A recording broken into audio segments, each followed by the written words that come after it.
Muito bem, queridos e amados irmãos, dando continuidade a esta palavra, depois da parte introdutória, o que aquele carcereiro não sabia, não conhecia acerca daquelas pessoas que eles tinham recebido, aqueles dois homens, para guardar no cárcere.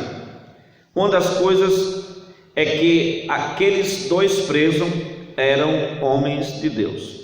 Eles foram entregues ao carcereiro com a informação de que eram pessoas que estavam trazendo inquietação, incômodo, tirando a paz da cidade. Porém, depois de estarem ali na prisão, depois de estar ali no cárcere, Paulo e Silas, eles tinham algumas coisas, algumas atitudes que chamavam a atenção dos presos que estavam ali e também, claro, do carcereiro. E a primeira coisa que eu quero mostrar para você, que o carcereiro não sabia, era que aqueles dois homens que foram entregues a ele eram verdadeiros servos de Deus. E por serem servos de Deus, eles tinham um comportamento diferente dos demais. E a primeira atitude que eles tinham, Paulo e Silas, que eram os que estavam ali detidos sob a sua responsabilidade, pois não murmuravam.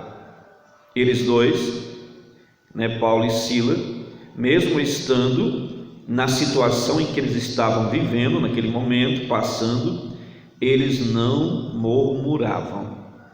Tem até um louvor do nosso hinário da harpa cristã que diz que em vez de murmurares, canta louvores a Deus. Então vejam só, Paulo e Silas, mesmo estando na situação em que eles estavam, eles se manteram pessoas ali sóbrias, pessoas ali de uma certa postura que incomodava até aqueles que estavam ao seu redor.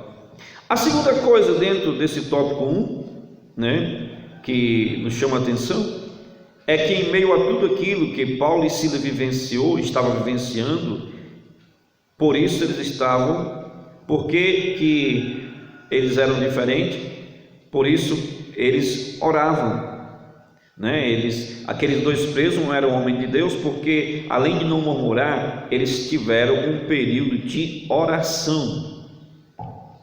Eles estavam orando ali, e quando eles estavam ali orando, meus amados irmãos, no versículo 26 diz que de repente veio sobre aquele lugar um terremoto. De repente veio um tão grande terremoto que os alicerces do cárcere se moveram, se balançaram, e as portas, os portões da prisão ficaram soltos e se abriram as portas e todos estavam livres para ir embora se assim o quisessem. Então nós vemos que a primeira lição que esses homens de Deus nos ensinam é que em meio à adversidade nós devemos estar sempre confiantes no Deus a qual nós servimos. E segundo, estar sempre em uma vida contínua de oração. Não é orar só quando a coisa está difícil, é orar de uma forma contínua. Vocês sempre devem estar orando. Deus deve ser sempre o centro de nossa atenção, da nossa dedicação, tanto em momentos bons e também em momentos difíceis. A gente vê que quando Daniel recebe a informação que tinha sido assinado o decreto do rei, que não se poderia pedir nada a ninguém, nem mesmo ao seu Deus, se antes não falasse com o rei, pedisse ao rei, ele foi orar como já orava de contínuo. Ele já orava continuamente ao Senhor e continuou orando ao seu Deus. A segunda coisa, querido, que eu quero trazer para conosco nesse dia é que crentes fiéis superam todas as circunstâncias. Os crentes em Jesus, os servos de Deus, que já foram comprados, que já são igrejas do Deus vivo, passa por prova, passa por adversidade, passa por muitas circunstâncias difíceis, sim, mas esses servos de Deus, eles sempre superam as circunstâncias que se levantam contra a sua vida e contra os céus.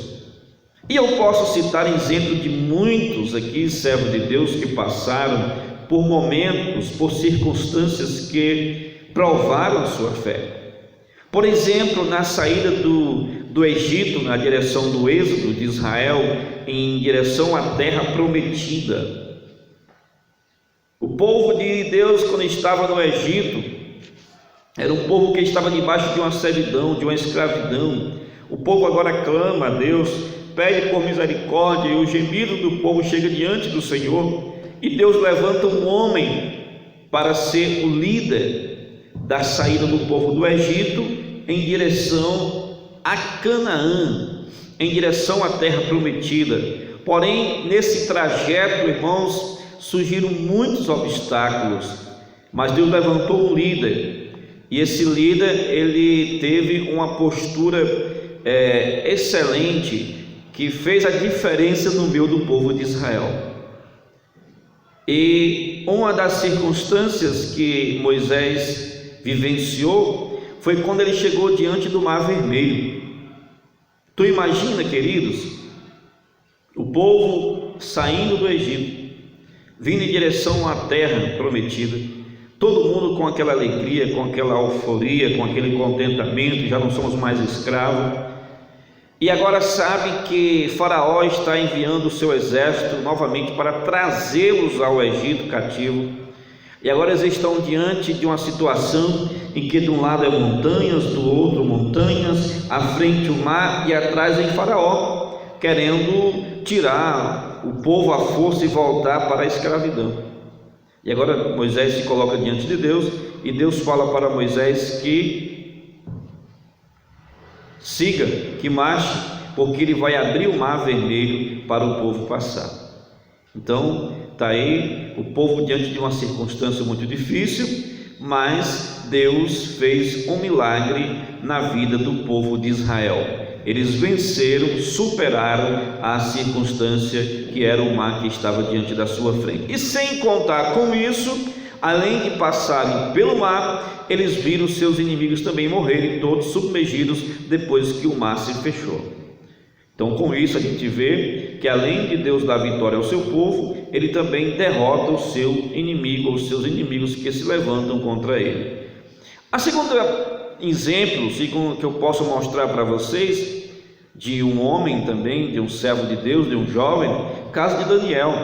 Daniel, ele está diante ali de uma situação em que o rei assina um decreto e que todo aquele que desobedecessem a ele, estariam ali sujeitos a ir para a cova dos leões, E quando Daniel ali é convocado, sentenciado, e que é colocado ali na cova dos leões, o rei passou a noite inteira sem conseguir dormir, mas Daniel lá ficou tranquilo, porque o Deus de Daniel livrou ele da boca do leão, livrou ele de os leões o devorarem. Não o livrou de estar na cova, ele entrou na cova dos leões, mas livrou dos leões devorar a Daniel. Então, com isso mostra, irmãos, que sempre nós vamos ver o povo de Deus, quando há algum levante, quando há alguma circunstância difícil, a gente vê o agir de Deus. Por exemplo, no caso de Esther, Esther também foi fundamental também na história de Israel, e muitos outros casos, irmãos, que a gente pode citar aqui sobre o povo de Israel, E também o povo de Deus. Continuando esta palavra, porque o carcereiro não sabia quem eram aqueles homens, que Deus de Paulo e Sila é Deus de milagre. Aí com isso, amados e queridos irmãos, nós vamos ver aqui que uma coisa interessante. Primeiro, que ele é Deus que abre todas as portas, ou seja, o Deus a qual nós servimos é o Deus que abre todas as portas para os seus filhos. Claro que ele também é um Deus que fecha quando é necessário, porém, o Deus que nós servimos, O Deus que Paulo e Silas também serviam era o mesmo Deus que nós servimos, é o Deus que faz milagre. Outra coisa que eu quero chamar a atenção é que ele é capaz de promover um terremoto particular somente para libertar um filho seu. Ou seja, Deus é capaz de mover os céus e a terra para proteger os seus.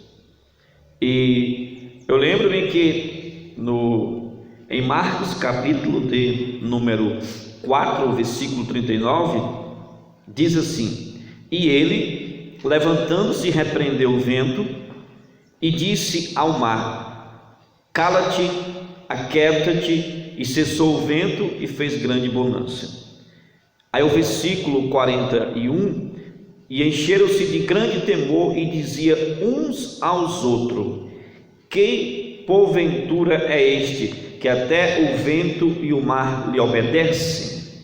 Então aqueles homens que estavam ali, juntamente com os discípulos, diz a Bíblia que quando Jesus Cristo sai em direção à outra margem, e quando os discípulos e acompanham outros barquinhos, acompanham ali, seguindo distante Jesus, e quando eles lá na frente vê aquele vento violento, o mar muito agitado, e que o Senhor se levanta e repreende o vento, repreende o mar, acalma aquela tempestade, cria-se um certo temor naquelas pessoas que acompanhavam Jesus de longe, dizendo assim: quem é este, que até o vento e o mar lhe obedece? Sabe quem é este? É o Deus que faz milagre, é o Deus que conduz a vitória ao seu povo. Talvez o que você esteja passando, você e a sua família hoje, não se compare ao que Paulo e Silas passaram, ao que os discípulos e aqueles outros que vinham acompanhando distante perceberam acerca do mar, está entendendo? Talvez seja coisa ainda bem menor ou bem insignificante a tudo isso, mas é algo que está acima das suas condições. Então sabe o que é que você tem que esperar? Em Deus, no milagre de Deus sobre a sua vida. Porque milagre, irmãos, primeiro é aquilo que não se explica, mas milagre também é aquilo que não está ao meu e nem ao seu alcance, mas está ao alcance de Deus para abençoar os seus. Então Deus é capaz de mover os céus e a terra para abençoar os seus filhos, para protegê-los de uma forma especial.